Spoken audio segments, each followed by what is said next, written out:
Our first order of business will be the Pledge of Allegiance by Sienna Hall.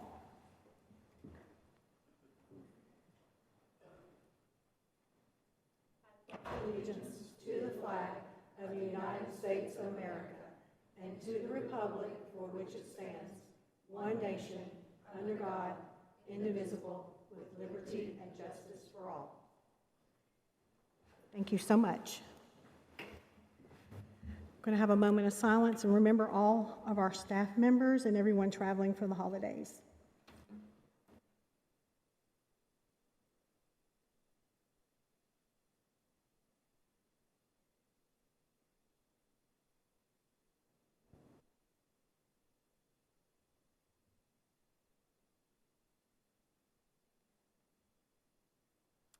Okay, thank you. So since tonight is a regular board meeting, we did not have a work session for those that are in the audience and for those that are listening. We will be voting tonight, so it's going to be a little bit different. We're just going to go straight to the agenda. So first on the agenda. Just the approval of the agenda. So recommended approval, motion to approve the agenda as presented. So move. Thank you. All in favor say aye. Aye. Anyone opposed or wish to recuse? Motion, the agenda passes for the motion of the agenda. Approval of the consent agenda. Are there any items that you would like to discuss or pull out for further discussion? If not, I'll entertain a motion for approval. Move to approve. Thank you, Mr. Tidwell. Second. Thank you. All in favor say aye. Aye. Any opposed? Anyone like to recuse? The agenda passes for the consent agenda. Thank you.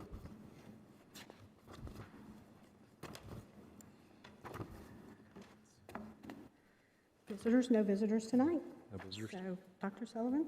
Yep. All right. Number 7 is some good news. So our pre-K program rationale grant. The voluntary pre-K grant is used to partially fund our 21 voluntary pre-K programs. Early this school year, the Rutherford County Board approved the acceptance of the $1,868,639.61 grant.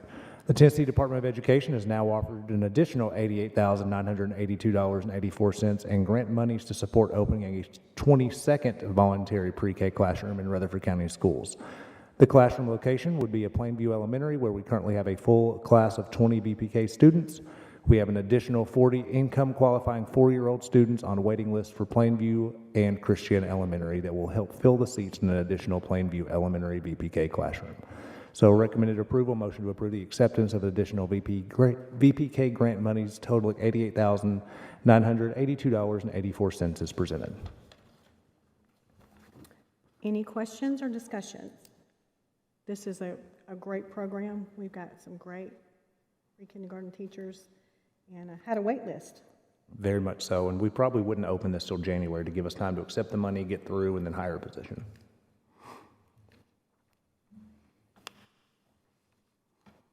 I'd like to move to approve. Second. Thank you, Ms. Maxwell. All in favor say aye. Aye. Anyone opposed? Motion passes for the pre-K program grant. Thank you. All right, number 8 is Safe Schools Assistant, and tab 2 is the job description. Under the direct supervision of the Safe Schools Director, the Safe Schools Assistant is to provide coordination and leadership in the development, implementation, and evaluation of emergency preparedness programs. The position is responsible for the implementation and oversight of emergency operations, planning and training, emergency drills and exercises, and compliance with all applicable state and federal laws. This position will oversee the daily operation of all Safe Schools initiatives, including grant writing, research and needs assessments, training, and project mentoring. Recommended approval, motion to approve the Safe Schools Assistant position that will be under the direct supervision of the Safe Schools Director and will oversee the daily operation of all Safe Schools initiatives, including grant writing, research and needs assessments, training, and project mentoring is presented. And again, this will be pending the ESSER 2 revision that we are sending in, so this January, February start date. Questions or comments? Do we have anyone in mind on this? Not yet. So this is a great opportunity to work with all of our schools. Move to approve. Thank you. Second. Thank you. All in favor, say aye. Aye. Any opposed? Motion passes for the Safe School Assistant. All right, so next is Curriculum and Instruction, tab 3. So Cardonix is a master schedule builder and staffing tool that will assist our high schools in maximizing their secondary teaching staff. This software is compatible with our Student Information System, or SIS, which is Skyward, and will review our staff utilization to deliver over 90% of students their first choice classes in 70% less time. Cardonix integrates with our SIS to upload each night all the course requests for a campus. The district determines the parameters it would like to use as far as staffing ratios, class size limitations on courses, which courses will be co-seated, or how long the courses will be each day. This platform will be purchased through ESSER 3.0 funds and will be utilized in the spring semester of 2023 to prepare for the 23-24 school year. Recommended approval, motion to approve ESSER 3.0 funds to pay for Cardonix as a master schedule builder and staffing tool in our high schools in the amount of $129,721 for the 23-24 school year as presented. And just a couple things what that is, and I'll let Dr. Chastain talk as well. We always want to make sure that we are utilizing our staff, that we have equal comparisons in our school, so that if a teacher has a class load at one high school, that the class load is similar to a different high school, that just happen to where they are teaching doesn't make a difference. The same thing for students. We want to make sure students have access to the courses they're requesting to take as much as possible and not being sent into a different class they didn't necessarily request.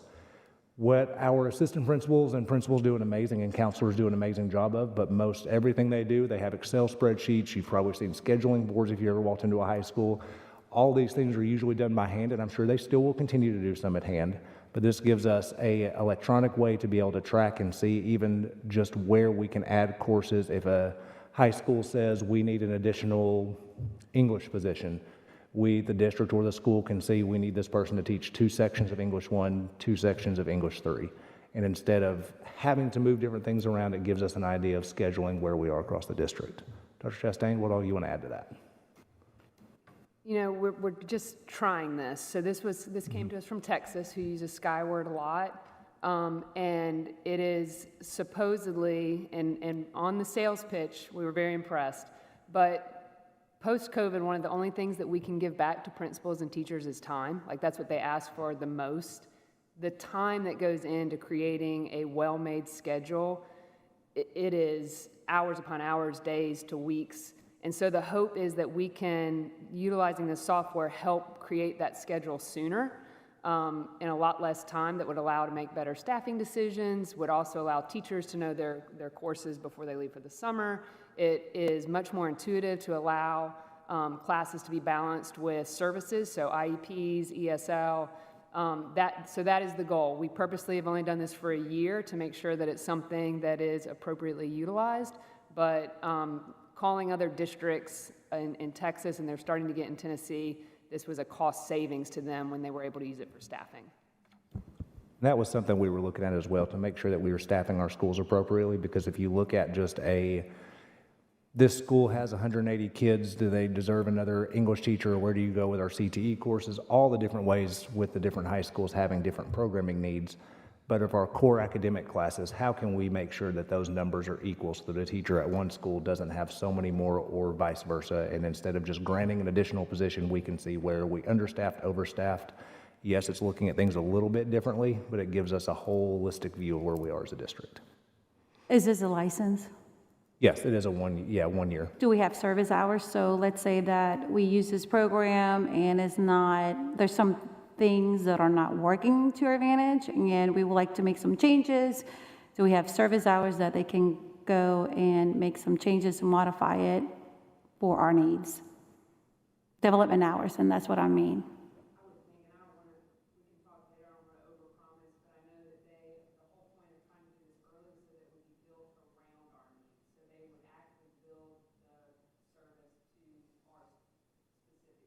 And that's in the scope, right?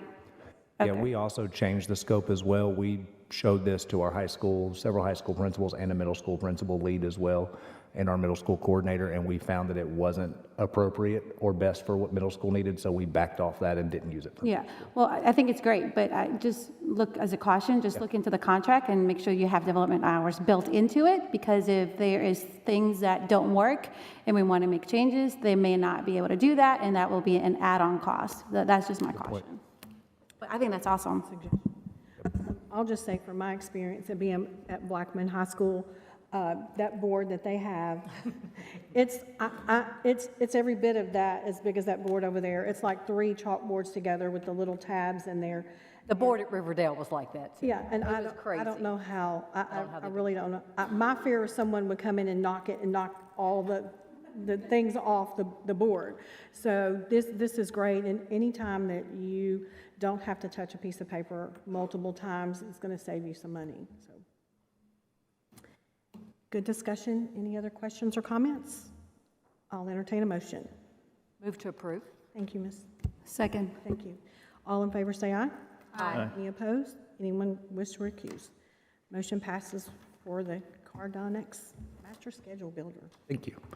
All right, next we have legal tab 4, and that's in your manila folder. So the first one that we have is our discipline hearing appeal. So this is discipline hearing appeal 22-1101. The board has been requested to review a decision of the Discipline Hearing Authority, DHA, to uphold a level 4 offense of a student from Riverdale High School pursuant to Board Policy 6.317. Based on a review of the DHA's record, the board may A, affirm the decision of the DHA, B, modify the decision to a lesser penalty, or C, grant a formal hearing before the board. And you will see we have fixed that in all of our wording now, so we have B, modify the decision to a lesser penalty so we don't get into that situation we had with the previous one. So, and then or C, grant a formal hearing before the board. So you will see that we have the note, accept zero tolerance offenses, C, Board Policy 6.317. This was not, this was level 4. Recommended approval, motion for the board to initiate in line with one of the above options as presented.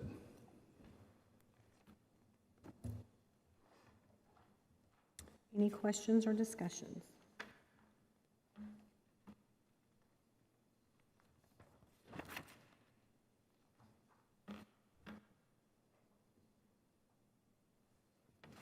I'll entertain a motion. I'll move to affirm the decision of the DHA. Second. Thank you.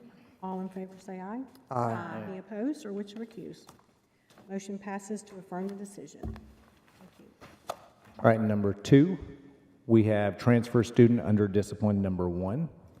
And so you should have those as well. So that'll be the very first one. It is probably the largest packet, it looks like. So the board has been requested to admit a transfer student from another school system under discipline. The student was expelled through the end of the 22-23 school year for assault of a teacher. According to Policy 6.318, the board may deny admissions of any student except those in state custody when a student transfers from another school system while under suspension or expulsion. So the director of schools is allowed to provide a recommendation on these. My recommendation is to deny admission, but the board has the option as well. So your recommended approval is motion to approve or deny admission to the Ada County student that is under your Ada County student, transfer student under discipline number 1. Any questions?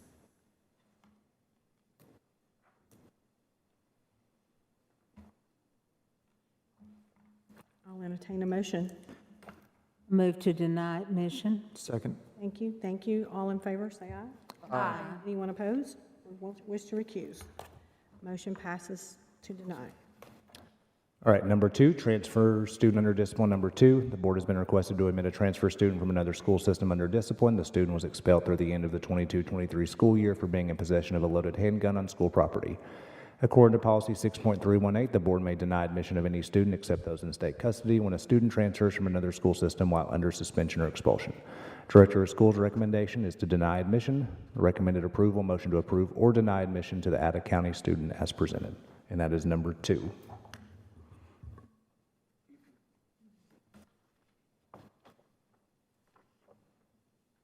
Any comments? I'll entertain a motion. Move to deny admission. Thank you. All in favor? Aye. Anyone opposed or wish to recuse? Motion passes to deny. All right, next we have transfer student under discipline number 3. The board's been requested to admit a transfer student from another school system under discipline. The student was expelled for harassment, bullying. According to Policy 6.318, the board may deny admission of any student except those in state custody when a student transfers from another school system while under suspension or expulsion. Director of Schools' recommendation for this case is admit and place into our alternative school to follow our alternative school program. Recommended approval, motion to approve or deny admission to the Ada County student as presented. And again, that's transfer student or discipline number 3.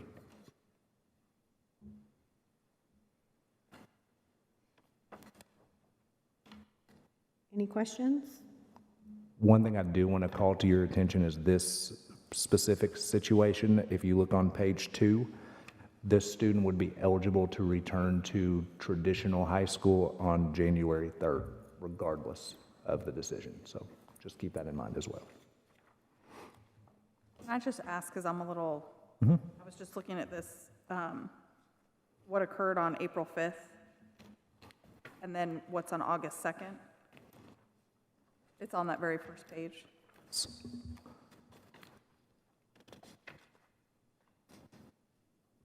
Yeah, that would just have been when they expelled the student, and then that would have been the end of their term date. So that is taking it from it occurred probably right after spring break.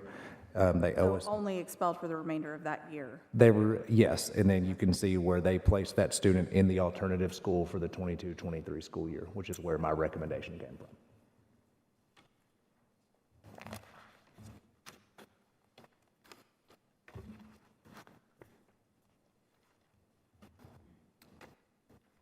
I'll entertain a motion. Move to admit and place in alternative school. Second. Thank you. All in favor? Aye. Anyone opposed or wish to recuse? Motion passes to admit and place into alternative school. All right, next we have our recommended policy changes. The policies below were recommended on the first reading. These policies will be brought to the next scheduled board meeting for a second and final reading. Ms. Sharp, based on the conversation we had during policy committee, I would like to ask that we make policy 1.400 school board meetings, policy 1.404 appeals to and appearances before the board, and then a slight change in language, policy 3, it's J, policy 6.317 student discipline hearing authority.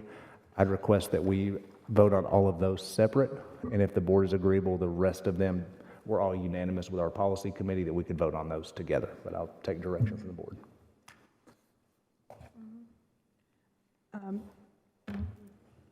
think we need to read Yes, what they yes, actually are. yes. Okay, so, So I just needed direction on whether do you want me to read each one individually first and start on those. Since we'll start with the first two, I'll read those first two. We'll vote on each one of those individual, and then the next ones, we'll see if we can combine those.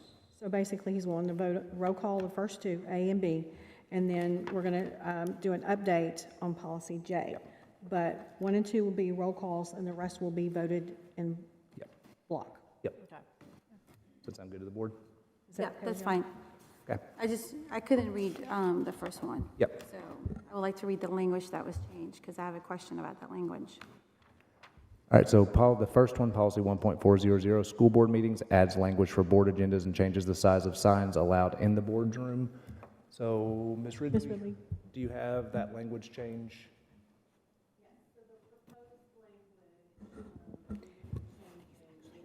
Yeah, I agree.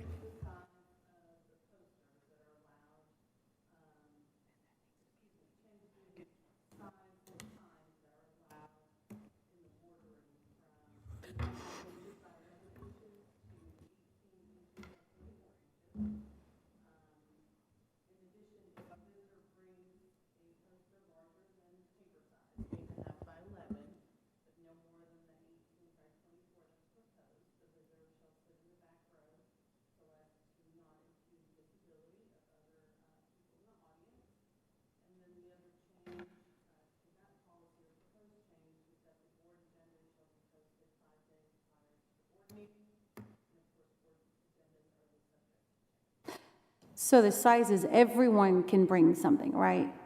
Okay, because that was not clear during the conversation. So the change is that it's no longer 8.5, everyone can bring the bigger size, but if you bring a bigger size, you sit in the back on the third row, correct? Okay, that's where I needed the clarity for. Okay. So, and Ms. Ridley, was B also, did we not change the time?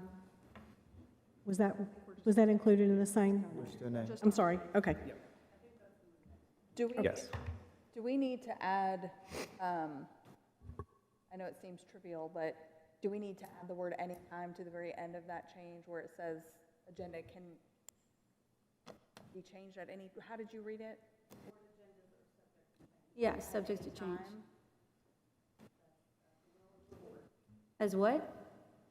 At any time, meaning we're stating in there, we're going to post it 5 days prior to the meeting, but we put that language in there because sometimes things Right. change between that 5 days and the day of the meeting. So I'm thinking we should probably, that it can change at any time versus someone assuming that we're holding that to being changed before that 5 days.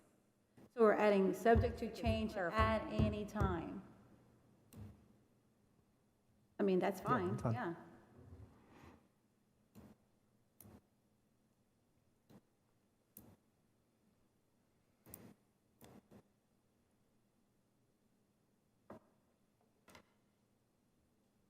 Okay, so is everyone clear on A, what we're voting on?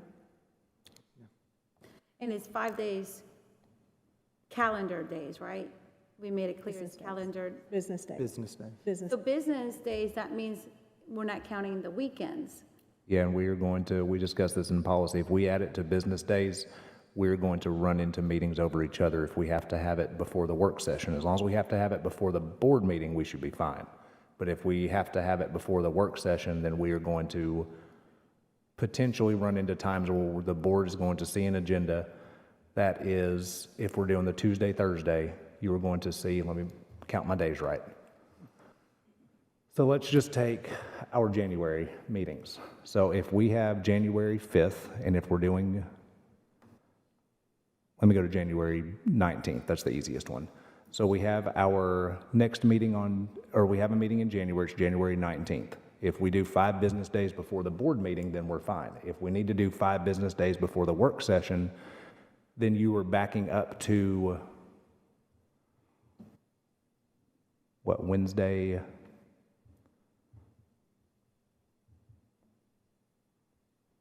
January 11th, and we just had a meeting on January 5th. So the final draft is based on the board date meeting, Yes, not the work. based on the board meeting date, because otherwise we run into, that's going to be tough, I mean, I'm just being real, that's going to be tough on, one, our staff at central office getting things done, and it's going to be tough to get all of the minutes done from our January 5th meeting of all the events that happened, and then have the agenda published by that next Wednesday. My concern was we typically put it out on Friday, and everybody's got baseball, football, some kind of thing over the weekend, and then, you know, everybody's back, so it really doesn't give that many days to review the And agenda. I'm just being realistic, I'm not trying to be rude. Sure. Myself included, knowing that I applied for this job and the board chose to go for those jobs, and I respect that, but if we're running our business like an organization, then we need to have timelines that we know we need to hit. Sure, I understand. I'm just trying to, it's just clarity on the business side of it, because you don't include the weekends and you don't include the holidays, and it's just an understanding of it's got to be up earlier. Yeah. That's all. So then if it's on a Thursday, then that means it. We would have it has to the be Friday there by before. that Friday before, Yep. Which is typically what we try to do. except that if it's on a holiday, Yes. then it'll be on a Thursday Yep. at that point.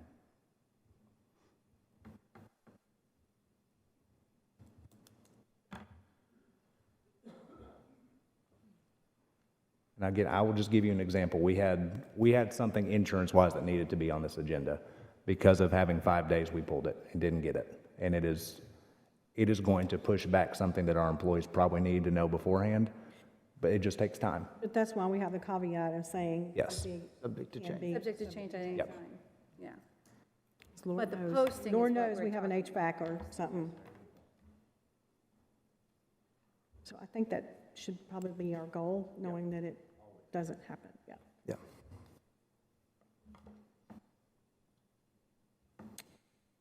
Move to approve. Thank you. Second. Second. All in favor? Aye. Any opposed? Anyone wish to recuse? Opposed. Thank you. Motion passes for policy 1.400. All right, next we have policy 1.404, appeals to and appearances before the board. This changes the time for making application to speak to the board from, I believe, 24 hours to making it noon the day of the board meeting. Is that correct, Ms. Ridley? And when we have the actual second reading, and we'll do this from this point forward too, when we have the first and second reading, we'll have the board policies there struck out with the changes so that you know. That's the way we've done it in the past. We'll have that there.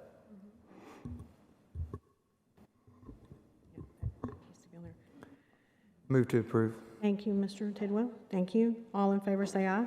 Aye. Anyone opposed? Oppose. Thank you. Wait, did we read the language of what was changed for the appeals and appearances before the board? I don't think we did. Yeah, it was just changing it to 12 o'clock noon the day of the board meeting. That was the change. Okay, sorry. I'm so sorry. Okay, I approve.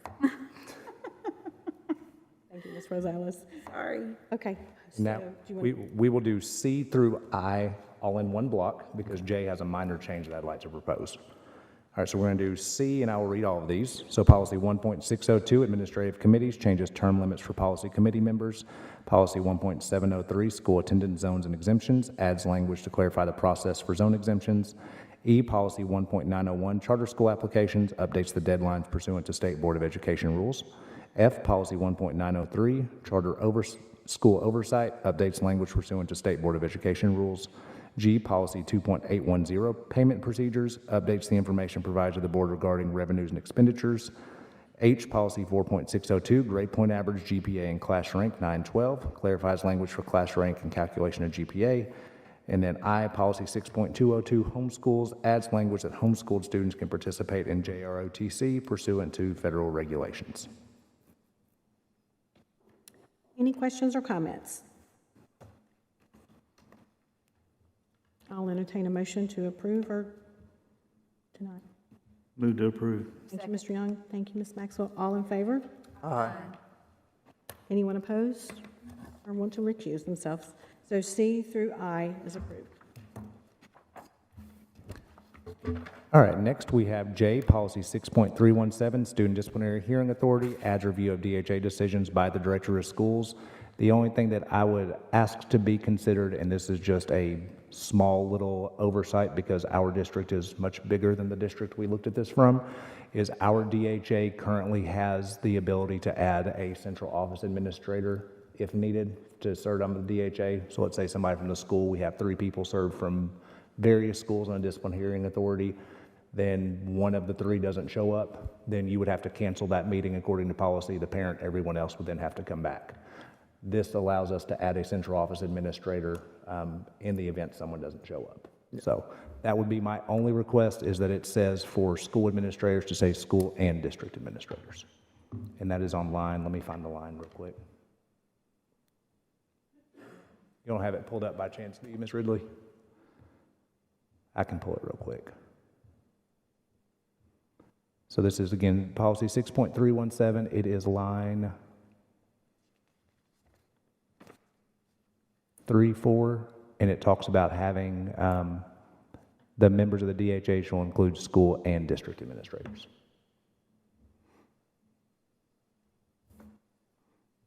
I think that would help from having, keep these families from rescheduling. Yeah, that's Already not hard good. enough to schedule. That's not good. Agree. Move to approve. Thank you. Second. Thank you. All in favor, say aye. Aye. Anyone wish to oppose or recuse themselves? Policy 6.317 is approved. All right, now we'll do K and 11 together. So K, policy 6.407, school social work services, changes language to clarify services as school social workers. And then L, policy 6.701, student solicitations, fundraising activities, changes language to allow the principal to approve fundraising activities. Recommended approval, motion to approve to adopt the above policies on the first of 2 readings. Any questions or comments?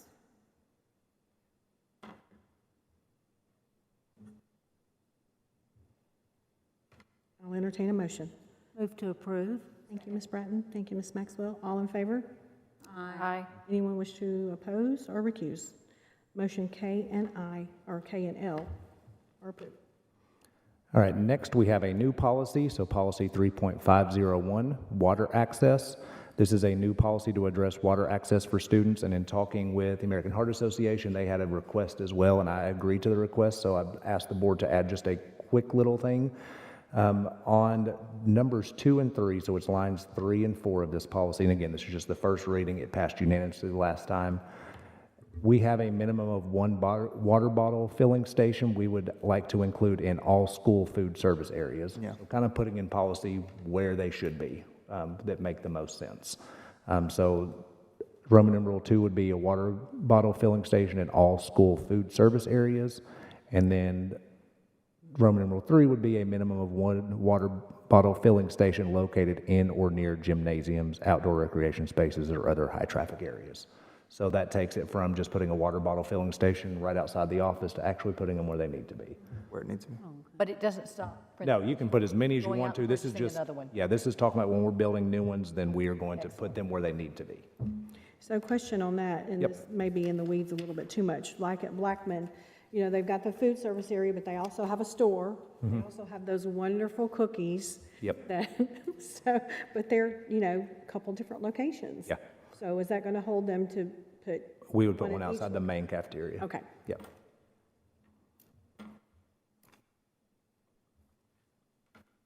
Sorry, oh, yep, then recommended approval, motion to approve to adopt the above policy on the first of 2 readings as presented.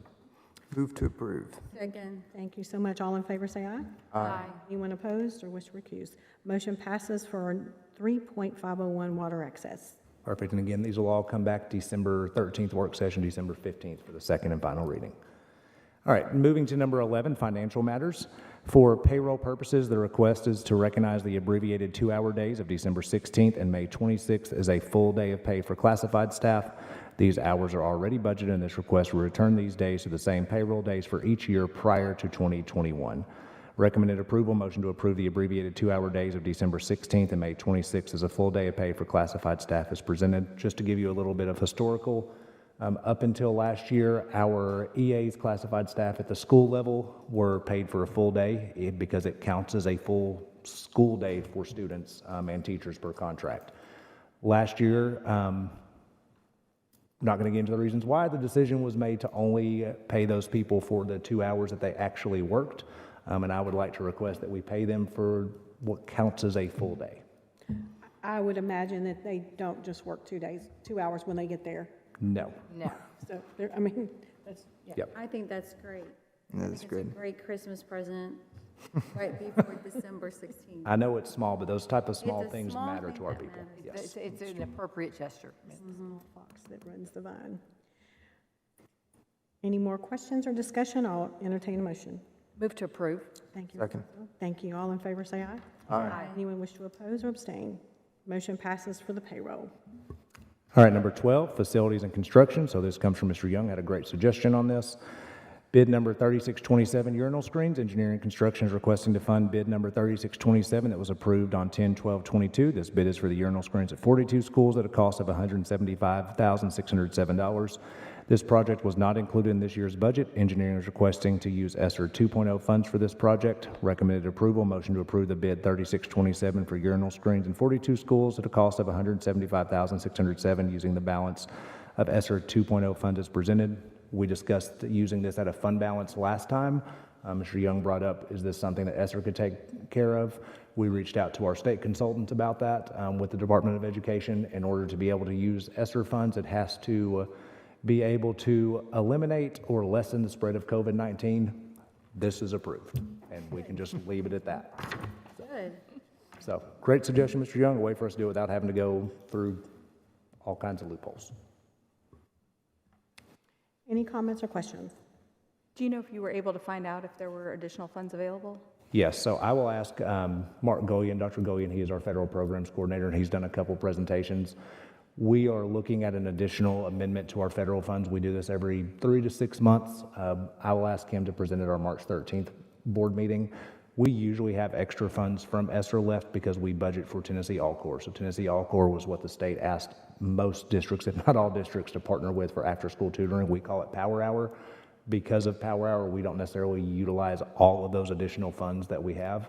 And so he will bring an update on where we are after we hit this last November payroll for Power Hour. But you're pulling these funds from there already, is that? Yeah, these are ESSER 2.0. We have these left over already from funds that were unobligated. And do we know that we're not going to need them for future power Yeah. hour stuff? Yes, because we have ESSER 3.0 for another year and a half to cover more power hour. Okay. Do you know if you were able to find out if there's the funds available that you and I talked about There are. towards the classified and There are. all of that stuff? Yep. Okay. They are. I'll bring that up during the director's update and let you talk about it too if you want to.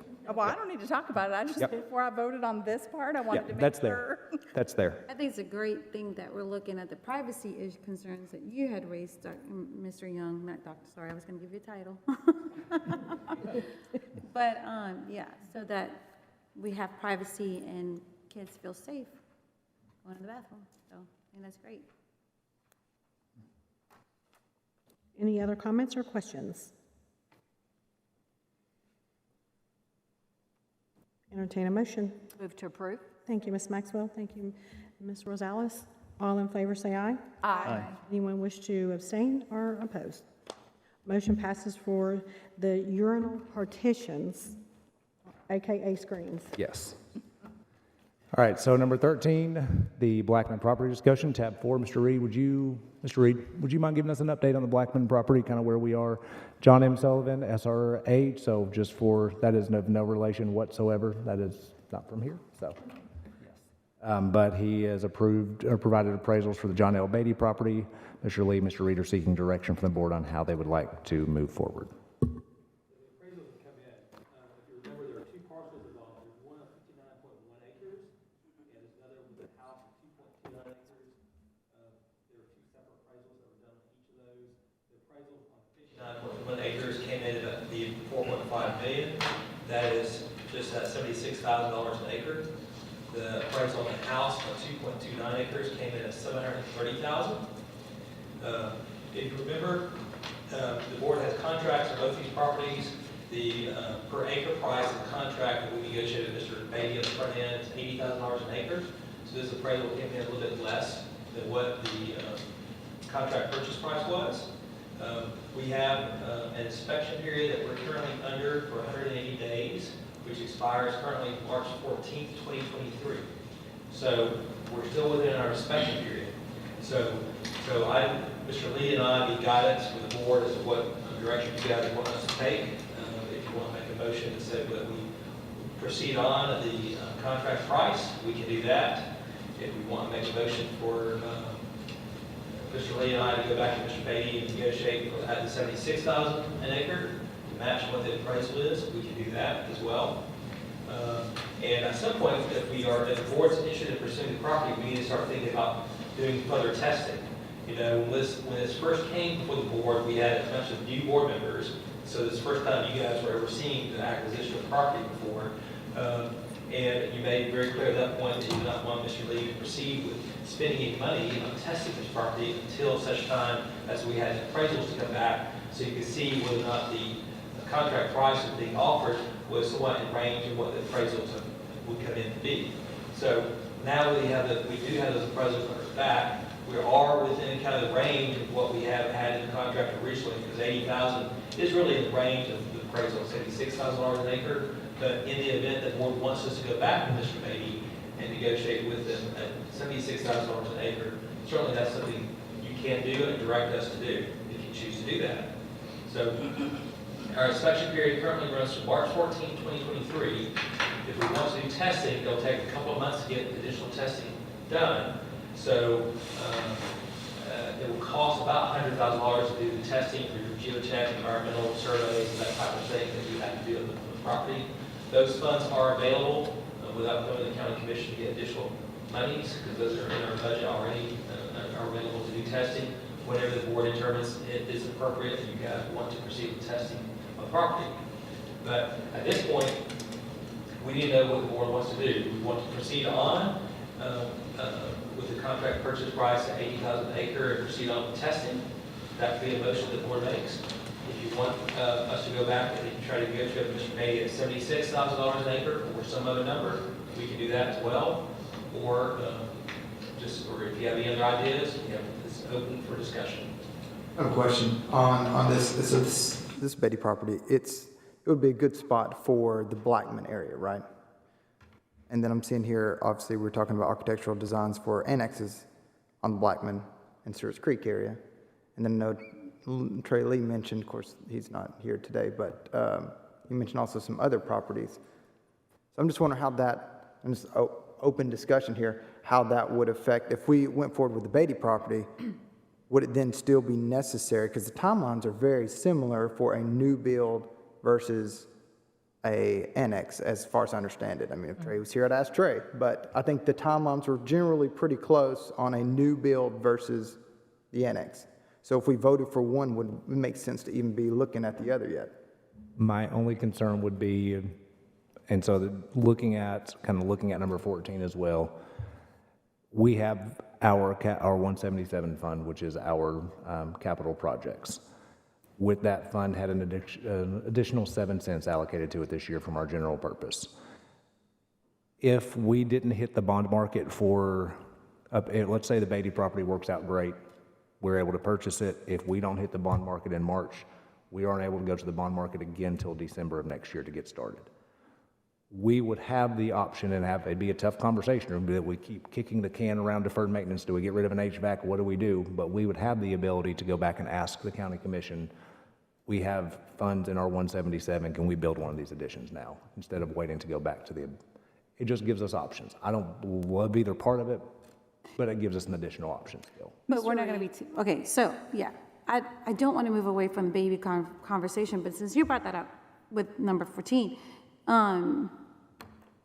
this vote here is to say, is an if statement. If we need the funds, we will have the approval to get the funds, but not necessarily to use the funds right now, correct? Is an if statement. It would be for the design fees, it would be, but you could also separate that out and say, I only want to do design fees at one school, or I want to do design fees at both schools. So it will definitely move forward with the those- design. Yes, for those two. It's not an if statement, it's Not- moving yes. forward. It's moving forward with that 500,000 to 700,000. It's not saying anything with building the school.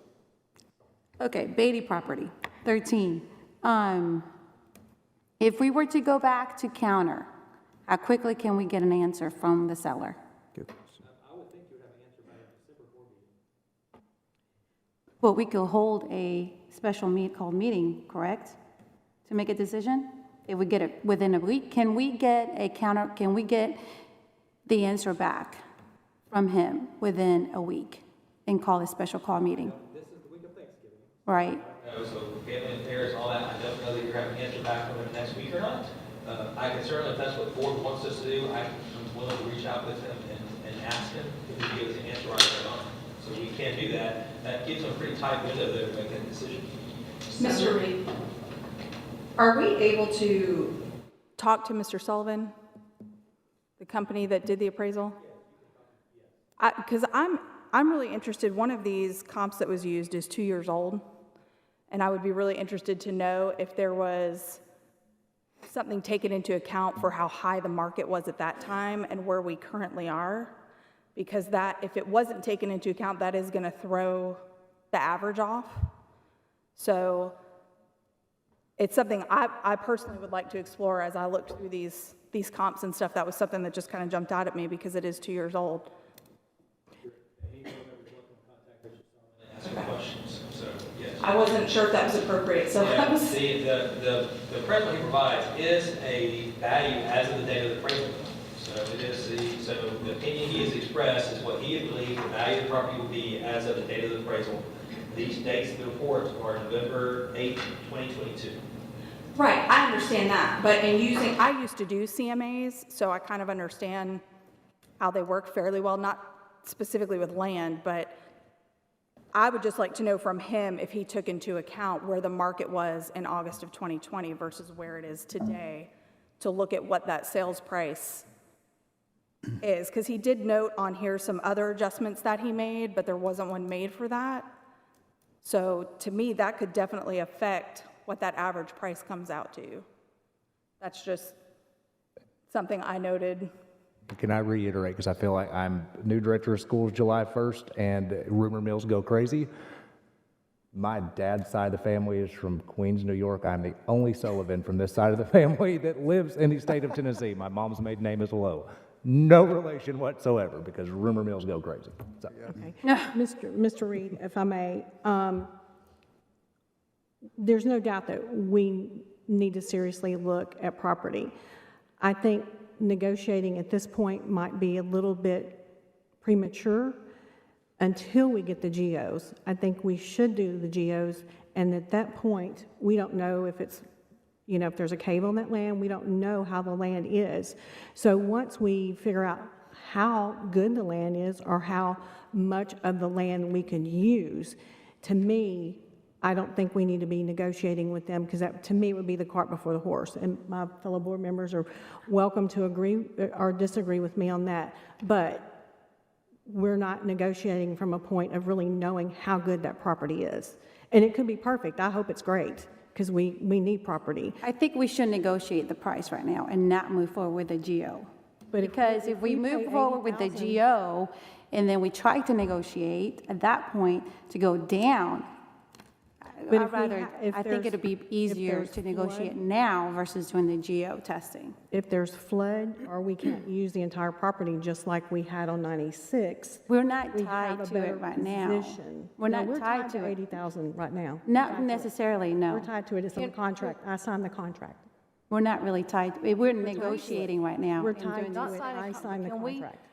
Work out something where we are agreeing to a certain price contingent on the land being, The contract is already that way. Yeah, the contracts are written that way, so we're in inspection Yeah, at this point. Even if we did the geo testing and it came back good, do we still have a way to get out of the contract? You can terminate for any reason until March 14th, 2020. Okay. So we have an inspection period of 180 days, you can walk away for any reason. So, of course, we still have contingencies in the contract for county commission approval and funding approval. So this would have to go to the county. If you decide to move forward with the property, it does not end here.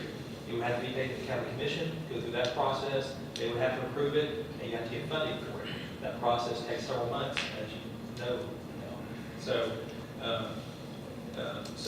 But from a contractual standpoint today, this negotiation can walk away from that land on or before March 14, 2023 for any reason whatsoever.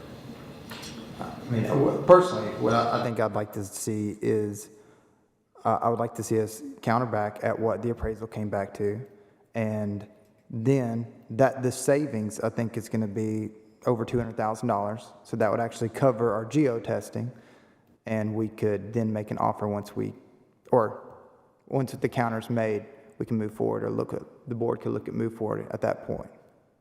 But if we don't do our GO now and we get to a point where there's not enough, something happens and there's not enough property, then we're going to be back to the drawing board on this piece. Yes, Mr. Young. I'd like to say that we have been looking for property in this area for over 5 years. We have an opportunity here to try to secure some land. I think it is good land. Trey Lee thinks it's good land. I don't think we'll have any trouble with this land. Now, of course, we have an out. If it is something wrong, we can get out of the contract. I like what Mr. Tidwell was proposing here. We need to be making a counter, and we need to be seriously considering this property. This property right here is a game changer. Just like Mr. Tidwell was relating to earlier, 14 and 15 could go completely away if we get this piece of property. If we already had this piece of property 5 years ago, we wouldn't even be talking about 14 and 15 right now. So, yes, I'm in total support of what Mr. Tidwell is proposing here. And me too. I think that we should go back and try to counter before we spend the $100,000 for the geo testing. I agree. I'd like to make a motion that, let me say this real quick. Before I make a motion, I would like to make a motion to counter at the appraisal price. That's what I'd like the motion to be. Now, if we were to vote and that vote were to pass this evening, then we would know, assuming we would know relatively soon, maybe next week or half, once we get that information back, then we can decide as to whether or not it makes sense to put it on the next board meeting is December 4th, I think it is. Is that correct? December 14th? Yeah, 13th, 15th. So 13th, okay, so we could then, if the chair approves, to then call a special session or something to get on it a little bit faster. As you said, it could take a couple of months, but if we get it done in December, then we still have 3 months to get that geotesting back. That's at minimum 3 months, including December. It could be more than that.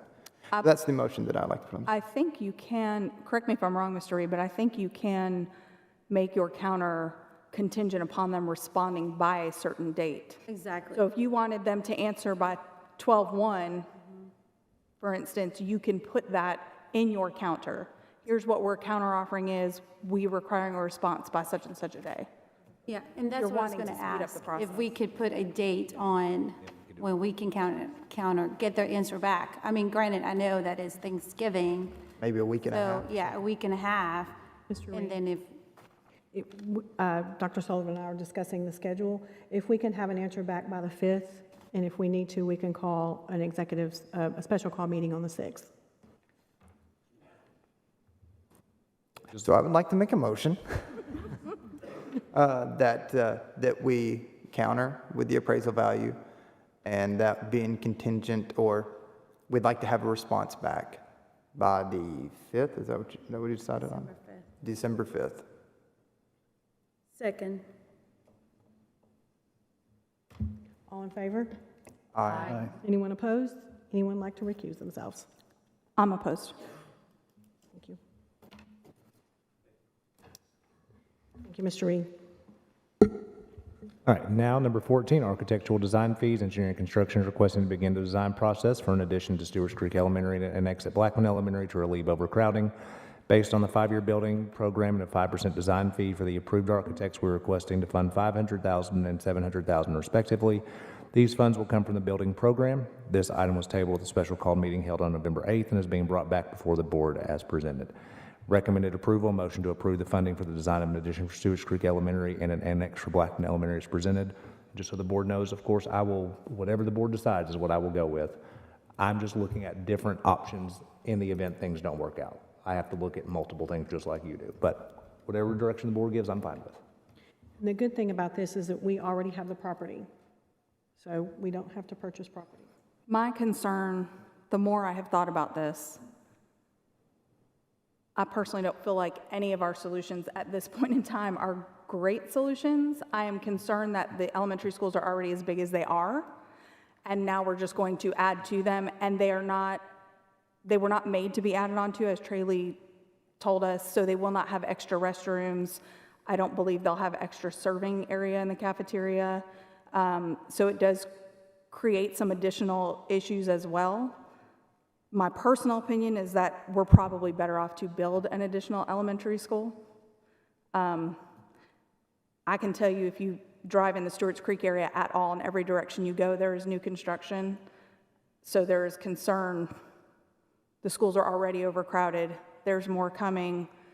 I don't know that increasing the size of already large elementary schools is doing our students the best service, or our teachers and administration, quite honestly. That's just my opinion, but for what it's worth. I agree. I think the elementary school is big enough, and I'm cautiously optimistic that it's going to work out, that this Beatty property is a game changer. It's so much land. We know that it's going to relieve the areas that we need the relief from. And I'm just going to really, I'm cautiously optimistic that this is going to work out. And I don't want to make our elementary schools any bigger. And I don't think the parents want the schools to get any bigger either. My question, again, I alluded to this, I didn't mean to jump ahead to 14, but whether or not this is going to be necessary. I mean, if we vote on this, as you were explaining, just so I'm clear, if we vote on this, then we are going to request $500,000 to $700,000 for these design fees, and that's happening. Yep. That's So, happening. if the Beatty property did work out, and we call it special meeting, and we move forward with the geotesting's good, we get this thing moving, get the ball rolling, then the section, in the time that they would, I'm trying to remember exactly what Lee said about this, but in the time that they would, well, I'm talking about the full build. 18 months to 24 months. Yeah, and so that's about the same time frame as a new school. It was a new school. So it seems like a colossal waste of money. Yeah. So here's the only portion I would add to that. So if this gets done in 6 months, I'm taking Rockville Elementary and Rockville Middle. Rockville Elementary and Rockville Middle, if we have 6 months to do the design phase, we're able to pay for this ourselves, then we would have this open for the 24 school year. That Blackman property is not open the 24 school year. And I'm just looking for options because just like you, I'm the one that has to answer to our teachers and our parents about what are we doing. I agree, I don't want elementary schools that big. They're already that big. They're there. Stewart's Creek is right at 1,300 by Christmas break if they're not. They're like at 1,288 right now. I don't want them that big either, but they're that big and they're gonna be bigger. And so if we don't have this and we don't have portals and we don't rezone, I don't have anywhere else to put the kids. And that's just me being as frank as I We know are how going to to tell have you. to rezone. Yeah. I'm waiting with bated breath to see what this company has come up with, but we're going to have to rezone. I think we've tried to tell that to everyone. For next school Whether year? you're elementary, middle, or high school. Okay. You may not be zoned for the same school that you're at right now. And I do believe that the zoning is a critical part to getting us out of this mess that it is right now. Dr. Sullivan? If we have, and I don't know, I'm just asking, if we have these design fees set aside and everything does work out for us, can these design fees not be moved into the design fees for 2 new schools on the Beatty property? Or is this specifically saying is this what you're trying to ask, Caleb? Yeah. Is this specifically saying that these design fees have to go for Stewart's Creek and Blackman? Depends on how quick things move with the Beatty property. Okay. I just don't see how we hit the Beatty property with hitting the bond market for the county commission this year. So we're already asking for 3 additions. Now we're going to ask for an additional school on top of that. I just don't know how we hit that March. Okay. I love to think we do. I just don't know how we hit that. Okay, let me ask you this. If we approve the portable purchase, how much leeway does that give us at Stewart's Creek Elementary and Blackman? I'm not saying it's the greatest Band-Aid. temporary. It'll get us on through the next- We also have Greenwood. midpoint. It'll get us through next year. We also have midpoint. Don't forget midpoint. Yeah, but it's just 2 classrooms. It's not enough to help. Portables gets us through next year. Okay, portables gets us through next year. Here's my favorability on the Stewart's Creek, the additions, because we already have the land. I know that there's some land that's on Cook's Lane that we spoke to Trey Lee about. We need to look further into that. I really think with the economy and everything that we're going to see some more land shake out. Problem is, we don't have time. We need to move. We've been kicking this can down the road way too long. These schools should have been built 5 years ago. I don't think anybody disagrees with you. Here we are, talking about adding portables. Guys, I did some numbers on portables. We've got 5 locations right now at elementary schools that has 23 classrooms that are available, or it could be available, because they're at schools with capacity. They're not overcrowded. But then We've got middle schools that, But we have to rezone. And I don't want to rezone before they come and tell me that big report they're going to give. That's the only thing that worries we me. can rezone in April. I think the biggest problem is that we don't have a concrete plan of what we're trying to do. And I hate to say that out loud, but, and I get that we're waiting till April, which is awesome and amazing, but when we're asking to make these big decisions about these additions and the Beatty property and then the portables and everything, it's like, okay, I understand, but we really need to have the plan. And it's just that this plan is not moving quick enough to help understanding timelines. Because I understand what you're saying, Dr. Sullivan, about the timeline because of how things can stall with decisions. Some of it is on our control, some of it is not. But we don't have really a plan and a timeline of what we're trying to execute and implement so that we can alleviate. We can get portables, we know that will buy us time for 2 years. and obviously we can rezone, but we're not factoring that piece of it of rezoning on how many years we will get if we were to build, because at the end of the day, we still have to build these additions, and we still have to build a school. And so we have to factor that in. So it's hard to make these really tough decisions when we're talking about buying the Beatty property and buying the, I'm just speaking to the choir, but it really is just very hard to do that. Well, another good point is here, this contractor needs to know that we're even looking at this Beatty property, because that needs to be considered in the rezone. Until we get through this process here, we can't take the next step. We need to know if we're gonna get the Beatty property or not. Then we can make plans. That's But true. until that happens, we're wasting time up here discussing this. Dr. Sullivan said they're aware of that. So do we have a motion on number 14? Can I say one more thing about building on what Sheila said there, or Ms. Bratton?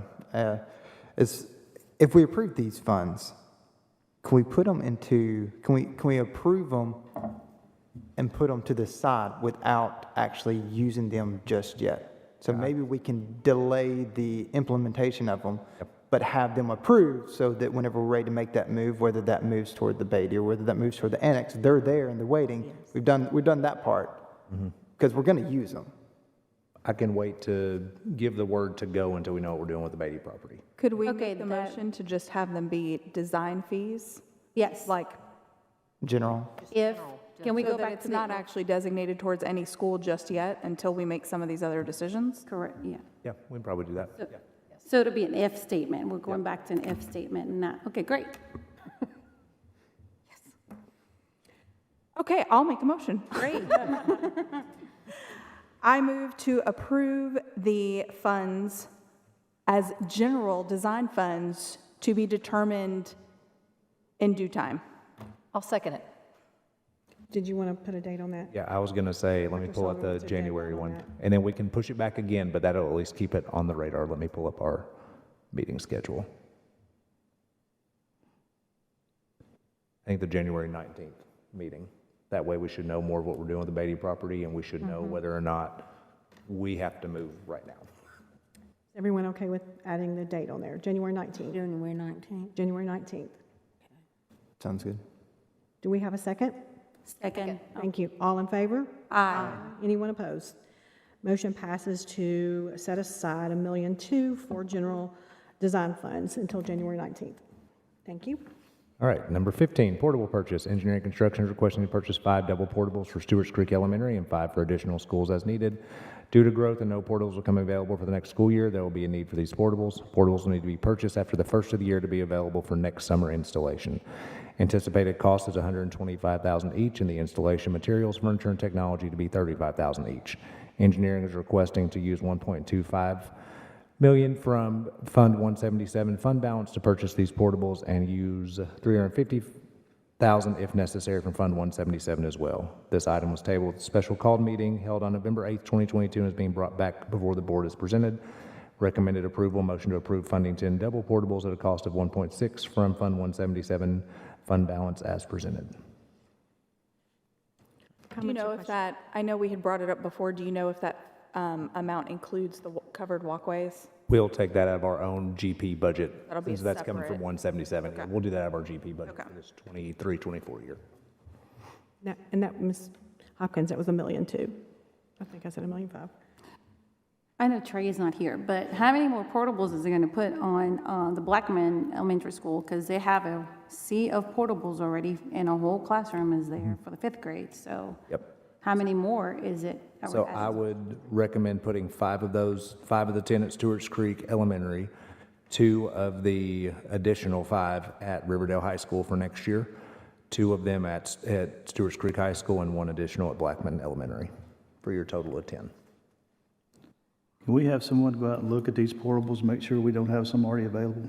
Yeah, we can. I will say some of the portables that you'll notice on your spreadsheet that are there, I know Mr. Young brought that up. We have portables at Smyrna Elementary School. We have them at Cedar Grove. We have some at Rock Springs Middle School. They are schools that show capacity, but because they have high EL populations, I know Rock Springs Elementary, Rock Springs Middle, all 3 of their portables are ESL portables. And so, Same at Smyrna. yes, Smyrna And- Elementary. And some of these portables that we have, the I'm not existing sure they can be portables moved. are in really, really bad shape. I understand, but we need to do our due diligence here and not spend $1.6 million of taxpayers' money if we do have portables out there that can be used. We need to look at all options here. Am I correct, Dr. Sullivan? Is it my understanding that all of our portables that are out are currently being used? Is that correct? We have a couple that are still used. Christian Elementary, I know, has one that is more of a part of the day because they have a spectrum class that goes out there. They're all being utilized to some degree, or they cannot be moved because we didn't feel Is safe. there moving them. and is it fair to say that if we were to use these over the next year or two and we build another school, or as we get Rockvale and all that, or Riverdale, sorry. That's all right. The additions and stuff situated, that these would be Replaced, hopefully. replacing some of the ones that are in desperate need of, As long as our replacement. 5-year plan is updated and we are building new schools, yes. okay. If we don't get on the back to building schools or additions or something, we're never, like we've been the last decade, we're not going to get ahead. Right. But we should be looking into our inventory of portables So I that will- are not, that are in good condition, that we can, if we can offset some of the cost, then yeah, I agree. We should look into our inventory, and if they're in good condition, we should look into offsetting some of the costs.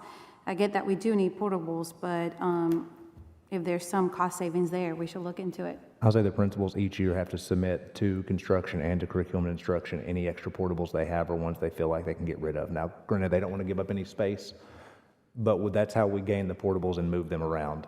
We didn't have any additional ones to Okay. move. That's not to That's say good to we know. could. And this is a request from yeah. engineering and construction. That's not to say, could we move kids around into other places and possibly build something somewhere and find 1 or 2? Probably. Are we going to find 10? No. No, but that's good to know that Yeah, it's the part of- inventory has been done and the due diligence and is part of the process. Okay, that's By great. March 1st, every year, all principals have to submit it. Okay. I that's don't know good to why curriculum instruction, Kelly doesn't know that yet, Dr. Chastain. She doesn't know that that's part of curriculum instruction's job because that was something I had to do, but congratulations, you get to be involved with portables too. We get Have to fun. next year. Yeah. Woohoo! Yeah, One more thing. So what's the timeframe? portables. So since this is 177, it's going to have to go before Health and Ed on the 29th and budget on the 8th and then County Commission on the 15th. That would allow us to start moving in January with these. But January gets us so that we can have them ready to go Next season? by next school year opens, because once you sit on the board for a little while, you'll notice that we have plans to get portables ready by August 1st, and they never happen. I have a question. Part of that study that they're doing, the consultant, they're putting growth projections, correct? And then I know I had asked before about seeing trend lines of Yep. how the county is growing versus the district. Yep, we've mentioned that to them as well, and they're flying in on the 13th or 15th. I don't remember which day, and they have a whole presentation to do. Okay, great, Yep. that we can see that. I'll entertain a motion if we're, I don't like it, but I'm going to move to approve the purchase of 10 portables. Second. thank you. All in favor, say aye. Aye. Any opposed or wish to? I oppose. Thank you, Mr. Young. Motion passes. Thank you. Our next financial report, we did our October financial report at our November 3rd meeting, so we will have our November report at the December 13th meeting. So we don't have any end closing month yet to report on. Insurance update, Dr. Anthony? We'll have our plan document for our post-65 retirees that will be moving forward, retirees that will be retiring for this next school year, the 23 school year, to you at the next board meeting. So director's update, I've just got a couple things. So one, just school board wise, we have our meeting schedule for next semester all the way through June set. So that is published following the Tuesday, Thursdays, every first and third of the month so that we can connect with County Commission, Health and Ed. There's one change on that we will have, I believe it's March, was it 8th? The first week? The first one in March, we actually have our retreat to discuss budgeting on Thursday, Friday, so we're going to move the board meeting to Wednesday. Don't like the Wednesday, but that just allows us to have the board work session as well. We reviewed our procedures today, so I told you at our October meeting that we were updating all of our procedures and showing how many they're outdated, so we are working on our second admin procedures section. We just finished that. And I always want to make sure we focus on our students, so great time to have our parents back involved for Thanksgiving lunch that occurred over the last couple of weeks with our schools. Had great things with Veterans Day. We are in the middle of giving what we used to call the case assessment that we're now calling the assessment formerly known as CASE. Dr. Chastain, what is its real name? Mastery View Predictive Assessment. Yeah, sounds great. So the test formerly known as CASE that we are giving, that has been given for K through 8 and high schools are taking as part of their midterms. The state report card is supposed to be released this morning. It is not operational yet. Tennessee Department of Education's website, you guys all know it because we looked at it at our retreat, all of our data, but it should be a much better platform. I haven't checked since we've been in here, but it wasn't working before we came in here, but it's supposed to be released today. Couple of things I wanted to bring real quick. Employees on staffing, you have a spreadsheet before you. Colors don't really mean a whole lot, but I wanted to give you kind of an idea of, we've done a really nice job with the board support of handling areas of concern when they came up. One we have not been able to address, and I don't really know the answer right now, is about our custodial positions. So you will see we have 234, and this was updated as of today, 234 total custodial positions in the district, and we are 55 short. There is not really a trend. If you will notice, high schools are the most impacted. High schools have the most number of custodians, but you are going to see some of our magnet schools, some of our lowest poverty schools, there's not really a trend of where we have openings. We just have openings. So there's a couple things that I don't necessarily think are options. And talking with Mike Walls, Mike's here to answer questions too if we need him to. I don't necessarily think that centralizing all of it is an option. We feel like we would lose more people by saying all employees are under the district and we can shift you wherever we need to based on the need. Our employees are connected to their school and they choose to go to that school for a reason. So I don't necessarily think that's a great option. We've looked at a state contract with 2 companies. So we started this in September. We've only had 4 applicants. We interviewed one and they declined the job. So that didn't necessarily work. We are looking at possibly going to some of our local small companies and seeing if they can support this through a bid process as well, just for the time being. I think the salary study will eventually help this for next year, but we're trying to maintain. You're probably getting some contact about it, but you're not getting bombarded. You wouldn't know that we're set 25% short because we're managing this right now through overtime. Not like the grass. Yes, not like the grass. Thank you for bringing that up. So we're doing this through overtime, and so that's keeping our budget a little bit higher. We're still within our budget, but I worry about just wearing out and burning out our staff. So, yeah. The salary study Yep. is in January. We're going to have a board meeting over the presentation, or is there a special call meeting for that? The salary study, they'll be here. I've asked them and the salary study and then the RSP group doing zoning. So one of them will be here at the work session, one of them will be here at the other one. Oh, okay. Yep. And just so that I'll get to that salary portion just a second. I'll go ahead and hit on that now. But I just wanted to bring the custodian issue to you. Know that we're going to look into that for salary, but if you hear of shortages, we are short and we're continuing to try to find ways. Our next solution is going to be look out to our local community and see if there are any local smaller companies that can help support this.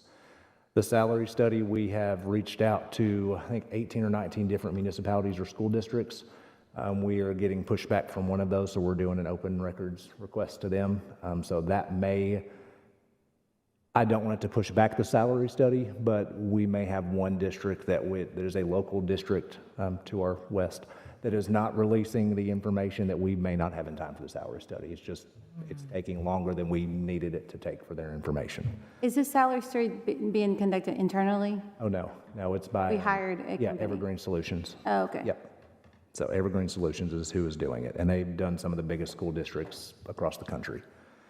Last is just hopefully some good news. The board charged, and will be official for you guys to vote on in December, but the board charged us with looking at a way to address classified staff and classified salary really more than anything for the second semester. We have looked at ESSER funds, and so we also looked at ESSER. We can't necessarily adjust salary in January because if we were to add $1, say, to everybody's pay, we may not have the budget to be able to do that. We're not our own funding body, and that's going to take time. However, what we can do using ESSER funds is do a bonus like we did last year, just for classified staff only. So I'm sorry, certified will work on something for you. You're valued as well, but classified is where we're really hurting right now. And so what I will bring to you to propose in December is a $600 bonus for classified total. And so we would split that out to where it would be probably 300 in January and 300 towards the end. We'll have a lot of stipulations about who's it qualify, who's it not for. But I appreciate Mark Gillian because I said, Mark, here's our ESSER funds. I need you to come up with a solution to this. And before I went to have the solution or to have the meeting, he already had a solution. Here's how much money we have. Here's the amount of dollars you can get with the number of staff we have. So that is utilizing our ESSER funds out of recruit and retain. Certified, we're working on that as well. It won't be the bonus, but we were tasked with making sure we took care of our classified staff because they're serving a lot of times in teacher roles right now when they shouldn't be. So if we give them a bonus, are we going to add that as a regular pay for budget next year? We For will address the 2023? entire salary as part of the budget for next year. Okay. Yes. And we did look at do we take that $600 and do $100 every, or $50 every paycheck? They'd actually get taxed more that way. Oh, okay. So we looked at not doing it that way. So last, and I promise I'll be brief, I just want to thank you guys. Today I did some calculation. I'm a data person, so it's my 144th day in this role. So we've had a new board, changing our culture, and really what we were tasked with doing so far this year was changing our culture, making sure that we were focusing on the problems that were there, keeping our students at the center, and there's just, even if we disagree, we can have those conversations in public, that we can avoid all the divisiveness that was there the last couple of years and just continue to move forward with what we feel is best for the district. So thank you guys for your support. Feels kind of at the same point like day one and day 9,000. So I know you guys feel the same way. So yep, that's all I got.